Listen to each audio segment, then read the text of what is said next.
এখানে কেউ মজা করছে না, এখানে সবাই বাড়ি ছেড়ে কষ্টে দুঃখে কাজ করছে। আমি মজা করছি দেখানোর লোকেরা সবাই মিথ্যে বলছে। দুবাই নাম শুনলেই আমাদের মাথায় শুধু একটা ছবি ভেসে ওঠে, ঝকঝকে বিল্ডিং, সোনার গাড়ি, বিচ, ইয়ট, লাক্সারি লাইফ। কিন্তু 1 মিনিট থামুন, এই ঝকঝকের পেছনে কত জীবন প্রতিদিন পুড়ে ছাই হয়ে যাচ্ছে কখনো ভেবেছেন? সম্ভবত না। আজকের এই প্রশ্নের উত্তরই আপনার সারা জীবনের দুবাই সম্পর্কে ধারণা বদলে দেবে। আজকের ভিডিওর উদ্দেশ্য শুধু দুবাই দেখানো নয়, দুবাইয়ে থাকা লোকেরাই যে সত্যিটা বলেছে সেটা বের করে দেওয়া। সেই সত্য শুনে আপনার বিশ্বাস হবে না যে জায়গাটাকে বলা হয় ড্রিম লাইফ বাঁচছি।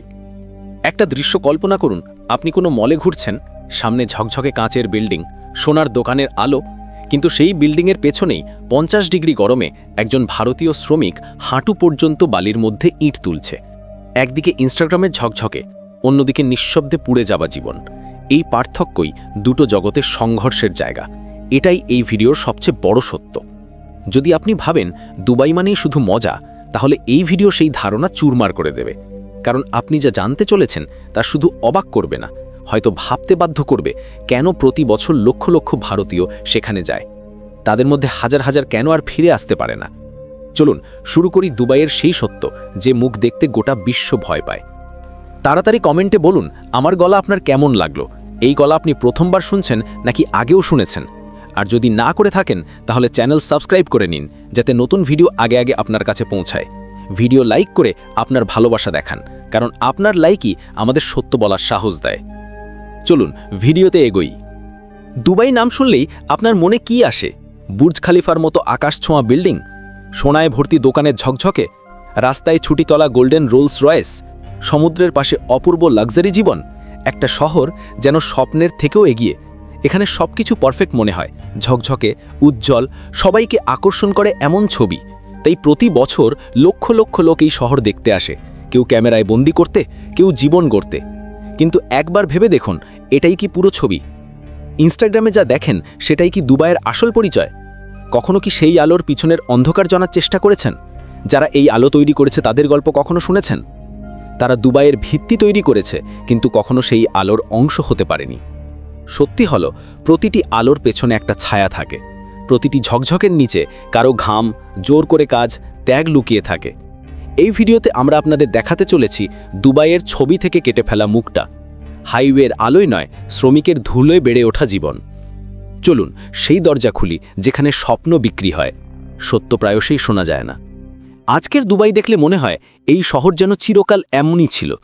আকাশে উড়ে বেড়ানো গাড়ি, কাঁচের মতো রাস্তা, বিশ্বের সবচেয়ে উঁচু বিল্ডিং। কিন্তু জানেন, মাত্র 60 থেকে 70 বছর আগেও দুবাই ছিল শুধুই একটা খালি মরুভূমি। এখানে মল ছিল না, হোটেল ছিল না, সোনার দোকানে চাকচিক্য ছিল না। এখানকার মানুষ সমুদ্রে ডুব দিয়ে মুক্ত খুঁজত, সারাদিন নৌকায় ঘাম ঝরাতো, কিছু পেলে তবেই জীবন। তারপর এলো 1966 সাল, বালির নিচে কালো সোনা ঝর্ণার মতো বইতে শুরু করলো। সেই মুহূর্তে দুবাইয়ের ভাগ্য বদলে গেল। তেলের সম্পদ এই শহরকে আকাশের দিকে ঠেলে দিল। কিন্তু এখানকার সরকার আরেকটা বড় সিদ্ধান্ত নিল, শুধু তেলের উপর নির্ভর করবে না, দুবাইকে গ্লোবাল ব্র্যান্ড বানাবে। বুর্জ খালিফা এখন আকাশের সঙ্গে কথা বলে। পাম আইল্যান্ড সমুদ্রকেও মানুষের সৃষ্টি বানিয়ে দিয়েছে।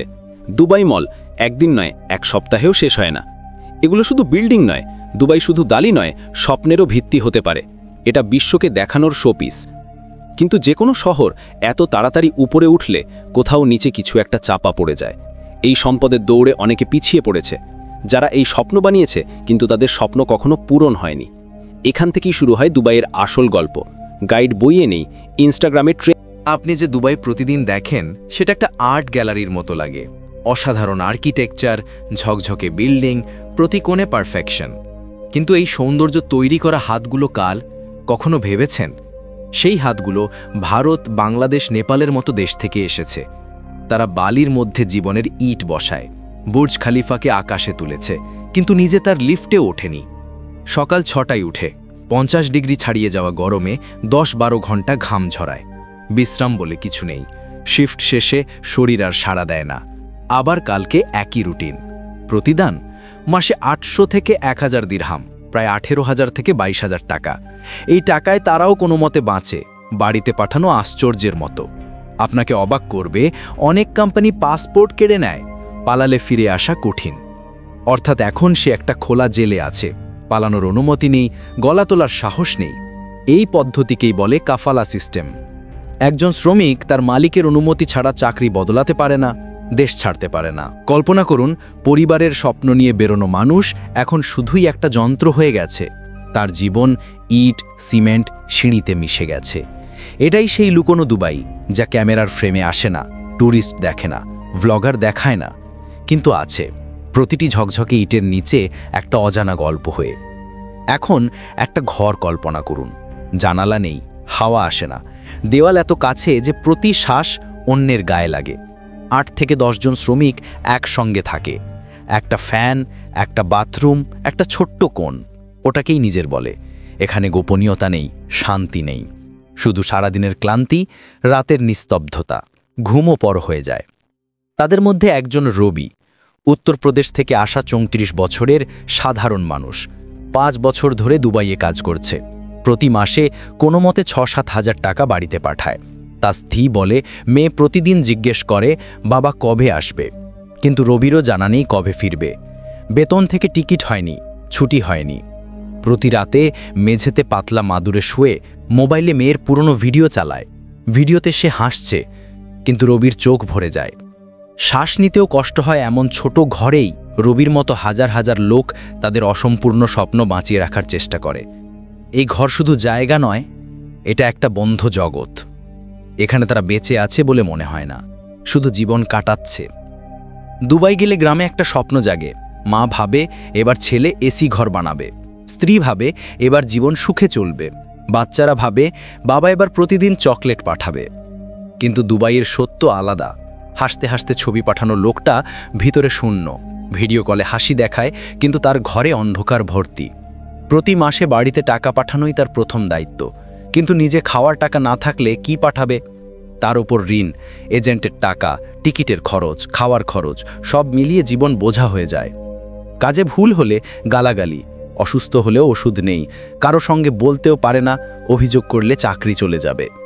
গ্রামে সবাই ভাবে বিদেশে রাজার মতো থাকে, কিন্তু সত্যি সে শুধু বেঁচে আছে। কখনো কখনো সেটাও কঠিন। তার হাসিটা জোর করে, প্রতিটা আমি ভালো আছি এর পেছনে একটা লড়াই লুকিয়ে থাকে। স্বপ্ন নিয়ে আসা মানুষ এখন শুধু বেঁচে আছে যাতে পরিবার। দুবাই শুধু একটা শহর নয়, দুটো জগতের মিলন। একটা বিশ্বকে দেখানো দুবাই, আর একটা পর্দার পিছনে লুকোনো দুবাই। প্রথম জগতে ধনী লোক, বড় ব্যবসায়ী, ট্যুরিস্ট, রাজপরিবার। দ্বিতীয় জগতে শ্রমিক। তারা ধনীদের জীবন সহজ করে, কিন্তু তাদের জন্য আইনও আলাদা, ন্যায়ও আলাদা। ধনী মদ খেয়ে গাড়ি চালালে শান্ত করে লুকিয়ে দেয়, কিন্তু গরিব শ্রমিকের ভিসার মেয়াদ শেষ হয়ে গেলেও কাজ করলে জেল বা দেশ থেকে বিতরণ। ব্যবসায়ী প্রতারণা করলে বিজনেস ডিসপিউট বলে মিটিয়ে দেয়। শ্রমিক বেতন চাইলে অলস, অসহযোগী বলে তাড়িয়ে দেয়। দুবাইয়ের মিডিয়া পুরোপুরি নিয়ন্ত্রিত। কোনো নেগেটিভ খবর বাইরে আসে না।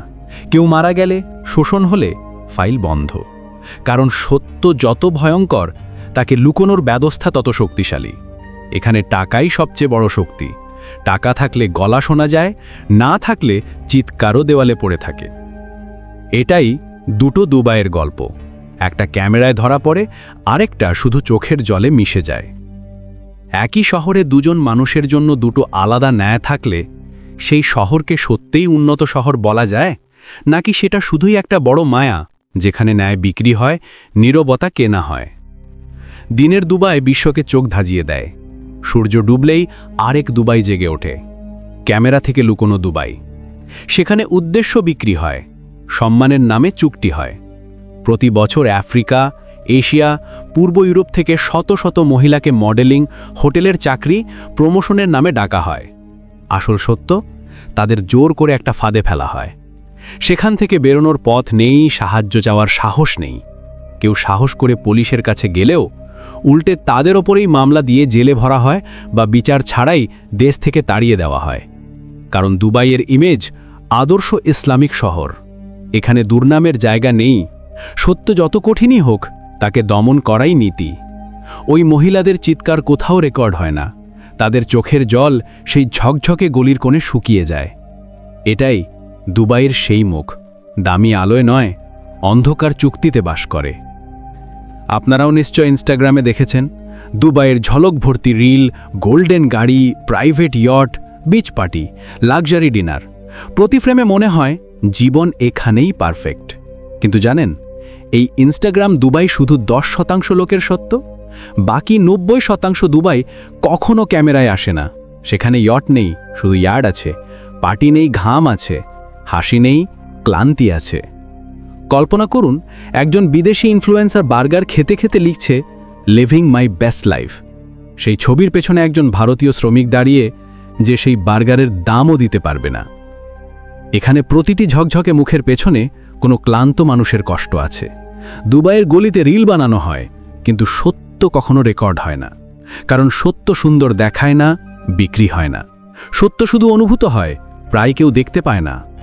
তাই পরের বার দুবাই ভ্লগ বা dream life in Dubai post দেখলে একটা প্রশ্ন করুন, এটা সত্যি নাকি আরেকটা ফিল্টার? তাহলে কি দুবাই খারাপ শহর? না, দুবাইয়ে কোনো খারাপ নেই। এটা শুধুই একটা স্বপ্ন। কেউ অসাধারণভাবে গড়েছে, কেউ রক্ত ঘাম দিয়ে সত্যি করেছে। সমস্যা শহরের সঙ্গে নয়, মানুষকে শুধু একটা সম্পদ হিসেবে দেখার ব্যবস্থার সঙ্গে। শ্রমিকের কষ্টে রাজপ্রাসাদ বানায়, কিন্তু তাকে সেই প্রাসাদের ছায়াও দেয় না। দুবাইয়ের স্কাইলাইন যত উঁচু, তত গভীর নীরবতা আছে। প্রতি আলোর নিচে একটা লুকোনো চিৎকার আছে। প্রতি বিলাসবহুল বিল্ডিংয়ের পেছনে একটা ক্ষুধার্ত পেট আছে। চিরকাল মনে রাখবেন, আপনার চোখে পড়া ঝকঝকের নিচে কত জীবন পুড়ে যাচ্ছে। পরের বার দুবাইয়ের ছবি দেখলে বা কেউ বললে, ওয়াও ড্রিম লাইফ, এক মুহূর্ত থামুন, ভাবুন এই স্বপ্নের নিচে কত অসম্পূর্ণ স্বপ্ন চাপা পড়েছে। কারণ প্রতিটি শহরের একটা দ্বিতীয় মুখ থাকে। সত্য সেখান থেকেই শুরু হয়। এই ভিডিও যদি আপনার হৃদয়ে লাগে, দয়া করে অন্যদের শেয়ার করুন। পরিবর্তন শুরু হয় সেখান থেকে যেখানে সত্য প্রথম শোনা যায়। এই গল্প কি আপনাকে কোথাও স্পর্শ করেছে? এই না শোনা গলাগুলো কি আপনার হৃদয়ে কিছু নাড়া দিয়েছে? তাহলে ভিডিও লাইক করুন, আপনার ভাবনা কমেন্টে অবশ্যই লিখুন। আমাদের চ্যানেল সাবস্ক্রাইব করতে ভুলবেন না। আপনার একটা সাবস্ক্রাইবই আমাদের সাহস দেয় প্রতিটি গলাকে গলা দেওয়ার জন্য।